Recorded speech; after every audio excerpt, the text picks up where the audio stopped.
Sir, ಇವಾಗ ರಾಜಕಾರಣದಲ್ಲೇ ನಿಮ್ಗಂತೂ ಇಷ್ಟ ಇಲ್ಲ ಅಂತ ಹೇಳಿದ್ರಿ. ಆದರೆ ನೀವೇ ಹೇಳಿದ್ರಿ ಸುಮಾರು 75 ಲಕ್ಷ ಕಾರ್ಯಕರ್ತರಿದ್ದಾರೆ ಅಂತ. ಅವರೆಲ್ಲರ ಆಸೆಯ ಮೇರೆಗೆ ನೀವು ಮುಖ್ಯಮಂತ್ರಿ ಆಗ್ಬಿಡ್ತೀರಾ ಸರ್ ಒಂದಿನ? ಅಕಸ್ಮಾತ್ ನೀವು ಮುಖ್ಯಮಂತ್ರಿ ಆಗ್ಬೋದು ಅಂತ ಏನಾದ್ರು ಅಂದರೆ ನೀವು ಎಲೆಕ್ಷನ್ ನಿಂತ್ಕೋಬೇಕಾದ್ರೆ ಒಂದು 5 ಆಶ್ವಾಸನೆ ಕೊಡಬೇಕಲ್ವ ಸರ್ ಜನರಿಗೆ? ನಾನು ಏನೇನು ಮಾಡ್ಬೋದು ಮುಖ್ಯಮಂತ್ರಿ ಆದರೆ ಅಂತ. ಆ ಥರದ್ದು ಒಂದು 5 ಆಶ್ವಾಸನೆ ಕೊಡೋ ಹಾಗಿದ್ರೆ ಏನೇನು ಮಾಡ್ತೀರಾ ಸರ್? ನೋಡಿ, ಮುಖ್ಯಮಂತ್ರಿ ಅನ್ನೋದು ಒಂದು ಕಡೆ ಇಟ್ಬಿಡೋಣ.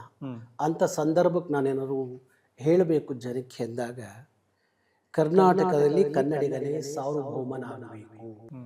ಕನ್ನಡ ಈ ನೆಲದ 100ಕ್ಕೆ 100ರಷ್ಟು ಆಡಳಿತ ಭಾಷೆ ಆಗಬೇಕು. ಕಾವೇರಿ, ಮಹದಾಯಿ ಅಂತ ಎಲ್ಲ ನದಿ ಮೂಲಗಳು ಈ ನಾಡಿನ ಜನರಿಗೆ ದಕ್ಕುವುದು ಏನು ದಕ್ಕಬೇಕಾಗಿದೆ ಅದು ದಕ್ಕಿಸುವಂಥದ್ದು ಆಗಬೇಕು. ಎಲ್ಲವಕ್ಕಿಂತ ಮುಖ್ಯವಾಗಿ ನಾನು ಹೇಳೋದೇನೆಂದರೆ, ಈ ರಾಜ್ಯದಲ್ಲಿ ಮೂಲಭೂತ ಸೌಕರ್ಯ ಅಂತ ಹೇಳುವಾಗ ಉಚಿತವಾಗಿ ಏನು ಕೊಡದೆ ಹೋದರೂ ಪರವಾಗಿಲ್ಲ. ಈಗೇನು 5 ಗ್ಯಾರಂಟಿ ಇದೆಯಲ್ಲ, 5 ಗ್ಯಾರಂಟಿಗಿಂತ ನಾನೇ ಹೇಳೋದು ಏನು ಅಂದರೆ, ಉಚಿತವಾಗಿ ನಾಡಿನ ಕಟ್ಟ ಕಡೆಯ ಒಬ್ಬ ಪ್ರಜೆ ಕೊಡಬೇಕು ಅನ್ನೋದಾದರೆ ಅವನಿಗೆ ಉಚಿತವಾಗಿ ವಿದ್ಯೆ ಕೊಡಿ, ಉಚಿತವಾಗಿ ಅವನಿಗೆ ಮೆಡಿಷನ್ ಕೊಡಿ. ಆ 2 ವಿದ್ಯೆ ಮತ್ತು ಶಾಲೆ ಮತ್ತು ಆಸ್ಪತ್ರೆ ಉಚಿತವಾಗಿದ್ದರೆ ಈ ನಾಡು ಚೆನ್ನಾಗಿರುತ್ತೆ ಅಂತ ಅಂದ್ಕೊಂಡಿದ್ದೀನಿ.